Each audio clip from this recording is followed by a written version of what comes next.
నమస్తే, నేను అంకిత. ఎప్పుడా అనుకుంటున్న దేవర ఫైనల్గా రేపు రిలీజ్ కాబోతుంది. అయితే ఇప్పుడు ప్రీ బుకింగ్ టికెట్స్ ఏవైతే ఉన్నాయో ముందుగానే ఆన్లైన్లో 10 లక్షలకు పైగా టికెట్స్ అసలు బుక్ అవడం అనేది ఒక రికార్డ్ అని చెప్పొచ్చు. అలాగే ఇప్పుడు చూస్తుంటే కలెక్షన్ వైజ్ కూడా రిలీజ్కి ముందే 75 కోట్లు దేవర మూవీ అయితే కలెక్ట్ అయిపోయింది. సో అసలు ఇదంతా చూసుకున్నట్లయితే మూవీ రిలీజ్కి ముందే రికార్డు తీసుకొచ్చేస్తుందని చెప్పొచ్చు. అసలు మరి ఎందుకు ఇంత దేవరకి అంత ఇంపార్టెన్స్ ఉంది, అసలు ఏంటి అన్న విషయం డిస్కస్ చేయడానికి నాతో పాటు సీనియర్ జర్నలిస్ట్ అలాగే సినీ క్రిటిక్ యజ్ఞమూర్తి సార్ ఉన్నారు. ఆయనతో మాట్లాడదాం. Hi sir. హాయ్ అమ్మా. సార్, ఫైనల్గా దేవర ఎప్పుడా అనుకుంటే రేపు రిలీజ్కి కానుంది. సో ఇప్పుడు ప్రీ బుకింగ్ వచ్చేసి 10 lakhs టికెట్స్ అంటే అందరూ ఒక వండర్ అని చెప్పొచ్చు సార్. అలాగే ఇప్పుడు చూసుకుంటే కలెక్షన్స్ కూడా 75 కోట్లు దాటేసింది అని కూడా చెప్తున్నారు. అసలు ఎందుకు ఇంత క్రేజ్ ఉంది దేవర మూవీకి? అంటే ఈ మూవీ ఇంకా రిలీజ్ కాకముందే ఒక రికార్డ్ అనేది వచ్చేసింది. సో అసలు దేవర గురించి చెప్పండి సార్. ముందుగా దేవర బడ్జెట్ 300 కోట్ల నుంచి 400 కోట్ల దాకా ఉంది అని చెప్పేసి చెప్తూ ఉన్నారు. సో ఒక పార్ట్గా తీస్తాం అనుకున్న సినిమా 2 parts కింద తీస్తున్నారు. అందులో మొదటి పార్ట్ ఇప్పుడు సెప్టెంబర్ 27, అంటే ఇంకా కొన్ని గంటలే ఉంది. సో 12 గంటలకు అంతే, అర్ధరాత్రి 12 గంటలు, అంటే డేట్ మారటం ఆలస్యం. ఫస్ట్ షో పడబోతుంది, అది కూడా ఆంధ్రప్రదేశ్లో. దీనికంటే ముందే నార్త్ అమెరికాలో ప్రీమియర్స్ పడబోతూ ఉన్నాయి. సో నార్త్ అమెరికాలో కూడా ఆల్రెడీ నిన్నటికే $2 million వచ్చేసినాయి. సో ఈ మధ్య కాలంలో అంటే RRR కాకుండా ఇలా $2 million ఈవెన్ హిందీ సినిమాలు కూడా, పెద్ద సినిమాలు కూడా చేయలేదు ప్రీ సేల్స్. అలాంటిది మరి ఇంకా ఈరోజు ఇంకా ఉంది. సో ప్రీమియర్స్ టైంకి ఇంకెంత అవుతుంది అది అనేది, అంటే ఏవైతే అంచనాలు పెట్టారో ఒక 1 నుంచి $1.5 million దాకా రావచ్చు అనుకుంటే ఇప్పటికే 2 million దాటిపోయి 2.5 million కూడా క్రాస్ చేయొచ్చు అని చెప్పేసి ప్రస్తుతం మనకి ఆ ట్రెండ్ని బట్టి విశ్లేషకులు చెప్తున్నటువంటి మాట, ట్రేడ్ వర్గాల వాళ్ళు. ఇక తెలుగు రాష్ట్రాల వరకు వచ్చేటప్పటికి అంటే ఇండియా మొత్తం మీద హిందీ కొంచెం తక్కువగా ఉంది. యాక్చువల్గా మనకంటే కూడా హిందీ బెల్ట్లో ముందుగా అడ్వాన్స్ సేల్స్ అనేవి బిగిన్ అయిపోతాయి. కానీ ఈసారి అవి లేట్ అయ్యాయి. నిన్నే బిగిన్ చేశారు, అంటే 2 days బిఫోర్ రిలీజ్కి 2 days బిఫోర్ మాత్రమే హిందీ బెల్ట్లో అడ్వాన్స్ బుకింగ్స్ అనేవి మొదలయ్యాయి. అక్కడ ఒక 10 కోట్ల వరకు రావచ్చు, అంటే నెట్ వాల్యూ, GST తీసేస్తే నెట్ అని చెప్తాము. సో మొత్తం మీద ఒక గ్రాస్ పరంగా చూసుకుంటే ఒక 15 కోట్ల దాకా ఉండే అవకాశం ఉందని చెప్పేసి అంచనా. వేరాజ్ తెలుగు స్టేట్స్ మాత్రం బీభత్సంగా ఉన్నాయని చెప్పాలి ప్రీ సేల్స్. సో ఇప్పటికి మొత్తంగా ప్రపంచవ్యాప్తంగా చూసుకుంటే మీరు చెప్పినట్టుగా 10 లక్షల పైన ఇప్పటికే టికెట్లు అమ్ముడైపోయాయి వివిధ ఆన్లైన్ యాప్స్ ద్వారా. సో అంటే వాటి ద్వారా 75 కోట్ల రూపాయలు సో చేతులు మారాయి అన్నమాట. జనం నుంచి థియేటర్ల వాళ్ళకి వచ్చినాయి అవి. అంటే ఇంకా టైం ఉంది కాబట్టి, ఇంకా కొన్ని గంటల టైం ఉంది కాబట్టి ఇది 100 కోట్ల దాకా కూడా వచ్చే అవకాశాలు ఉన్నాయి. ఇంకా మీకు సింగిల్ స్క్రీన్ థియేటర్స్ ఉంటాయి, ఏది యాప్లు కాకుండా C సెంటర్లు, D సెంటర్లు అని ఉంటాయి, చిన్న థియేటర్లు ఉంటాయి కదా. వాటిల్లో ఏంటంటే అక్కడే ఇస్తారు. సో అక్కడ ఫిజికల్గా టికెట్లు సేల్ చేస్తారు కాబట్టి టికెట్ కౌంటర్ల దగ్గర అక్కడ మళ్ళీ ఎంత అమ్ముడుపోయి ఇవన్నీ కూడా క్యాలిక్యులేట్ చేసుకుంటే 100 కోట్లు ఈజీగా దాటేస్తుంది. సో అంటే RRR తర్వాత వస్తున్నటువంటి జూనియర్ ఎన్టీఆర్ సినిమా, పైగా ఏంటంటే RRR అనేది 2 హీరోల సినిమా, మల్టీ స్టార్. సోలో హీరోగా ఇతను జనం ముందుకు వచ్చి 6 years అయింది ఆల్మోస్ట్. సో అది ఎప్పుడు 2018లో వచ్చింది. ఇది అరవింద సమేత త్రివిక్రమ్ డైరెక్షన్లో ఆయన చేసింది. అది లాస్ట్ అతను సోలో హీరోగా చేసిన సినిమా. సో ఇప్పుడు చూసుకుంటే 6 years, అక్టోబర్లో వచ్చింది అది.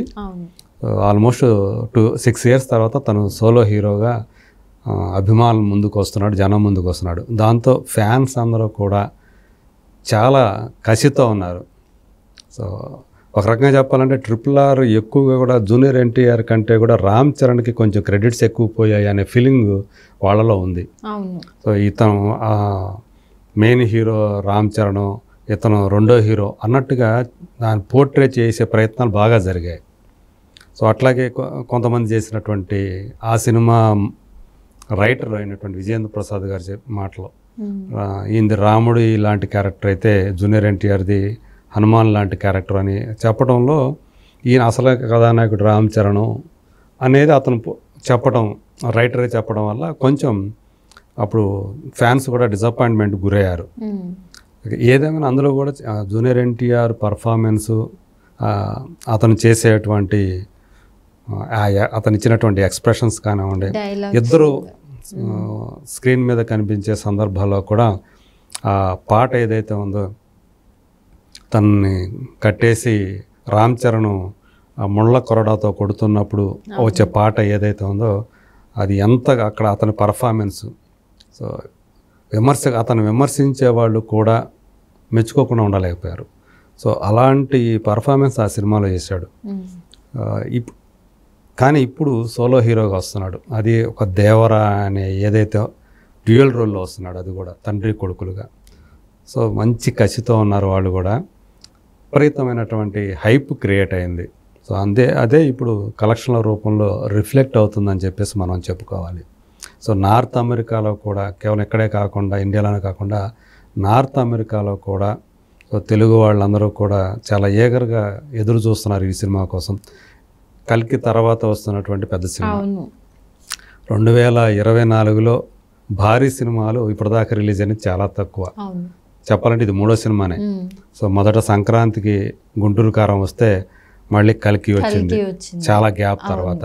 సో మళ్ళీ దాని తర్వాత ఇప్పుడు దేవర వస్తుంది, అంటే 3వ సినిమానే చెప్పాలి. సో అందు గురించి సో వాళ్ళు కూడా ఆకలిగా ఉన్నారు సో సినిమాల కోసం. సో ఆ టైంలో ఇక్కడ చూసుకుంటే సార్, దేవరా గురించి ప్రీ రిలీజ్ ఈవెంట్ ఏదైతే క్యాన్సిల్ అయిందో ఒకటి నెగిటివ్ టాక్ అనేది వచ్చేసింది. ఎందుకు ఇలా అవుతుంది, మూవీ హిట్ కాదేమో అన్న డౌట్ అయితే అందరిలో క్రియేట్ అయింది.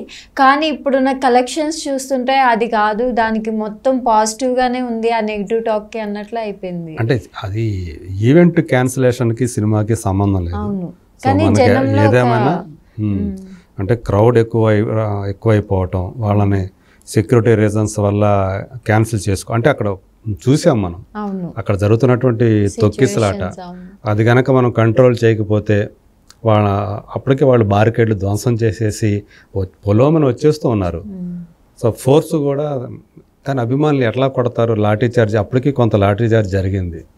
సో అందుగురించి అనివార్య పరిస్థితుల్లో చేయలేము, ఇక్కడ కనుక కంటిన్యూ చేస్తే ఇంకా అసలు వాళ్ళని ఆపడం కష్టం, అదుపు చేయడం కష్టం అనేది అర్థమైపోయి క్యాన్సిల్ చేస్తున్నట్టు ప్రకటించారు. అప్పటికి డైరెక్టర్ త్రివిక్రమ్ వీళ్ళందరూ వచ్చి తిరిగి వెళ్ళిపోయారు. సో మిగతా వాళ్ళు ఏంటంటే ఇది కంట్రోల్ అయితే వద్దామని చెప్పేసి ఎదురు చూస్తూ ఉన్నారు. కానీ ఇక్కడ కంట్రోల్ చేసే పరిస్థితి లేకపోవడంతో తప్పనిసరి పరిస్థితుల్లో దాన్ని రద్దు చేశారు. కాకపోతే దానికి అంటే అంతవరకు వాళ్ళందరూ కూడా, అక్కడ వచ్చిన వాళ్ళందరూ కూడా, అభిమానులందరూ కూడా చాలా నిరుత్సాహానికి గురైనమాట వాస్తవం. కాకపోతే వీళ్ళే పాసులు లేకుండా అక్కడ రావటం అనేది కరెక్ట్ కాదు కదా. వాళ్ళు క్లియర్గా చెప్పారు పాసులు అనేవి ఉంటే పాసులు ఉన్న వాళ్ళు మాత్రమే రావాలని. సో ఇక్కడ ఎక్కడెక్కడి నుంచో వచ్చేసారు పాసులు లేకుండానే, ఎట్టైనా సరే చూసేయాలి అని చెప్పేసి.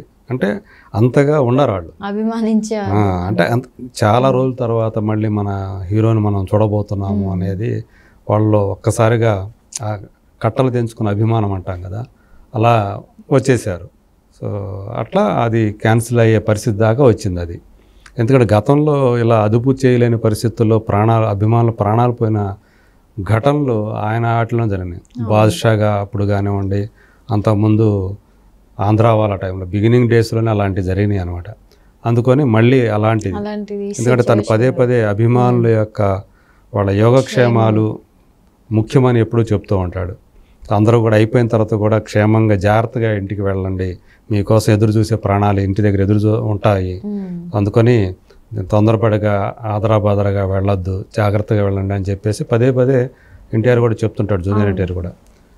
సో అది పక్కన పెడితే దానికి ఇది లేదు. ఇప్పుడు వీళ్ళందరూ కూడా దేవరని ఫస్ట్ డే ఫస్ట్ షో చూడాలి లేదా మొదటి రోజు చూసేయాలి అనేటువంటి ఒక తాపత్రయం, ఒక తపన వాళ్ళందరూ కూడా వ్యక్తమవుతుంది.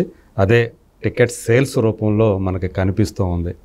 సో ఖచ్చితంగా సోలో హీరోగా అంటే నాన్ ట్రిపుల్ ఆర్ రికార్డ్ అనేది ఇప్పుడు ట్రిపుల్ ఆర్ మొదటి రోజు సేల్స్ పరంగా చూసుకుంటే, కలెక్షన్స్ పరంగా చూసుకుంటే ట్రిపుల్ ఆర్ టాప్లో ఉంది ఫస్ట్ డే. సో దాన్ని పక్కన పెడితే అంటే ఆ రేంజ్కి వెళ్ళకపోయినా నాన్ ట్రిపుల్ ఆర్, ఇదివరకు నాన్ బాహుబలి రికార్డ్ అనేవాళ్ళు, ఇప్పుడు non triple R record first day పరంగా దేవర సొంతం చేసుకునే అవకాశాలు 99% ఉన్నాయని చెప్పుకోవాలి. Okay, thank you sir. Thank you.